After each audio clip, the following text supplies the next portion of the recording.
እንግዲህ አዲሱ የቴዲ አፍሮ ሙዚቃ በ2018 በቀን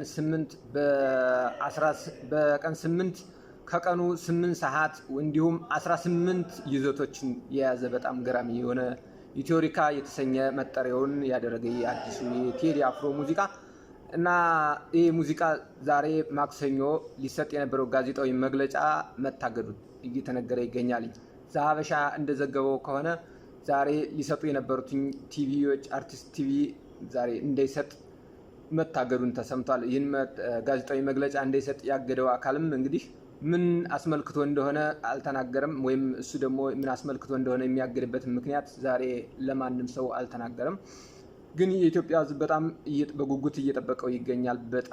በጣም ማለት ነው። እንግዲህ 18 ይዘቶችን በቀን 8 በ2018 እንዲሁም ከቀኑ 8 ሰዓት ማለትም ሐሙስ ማለት ነው ይለቀቃል ተብሎ በአት ቴዲ አፍሮ ኦፊሻል ገጽ ላይ የሚለቀቀውን ይህ አዲሱ አልበም ሁላችንም እየጠበቅነው እንደሆነ ይታወቃል ማለት ነው።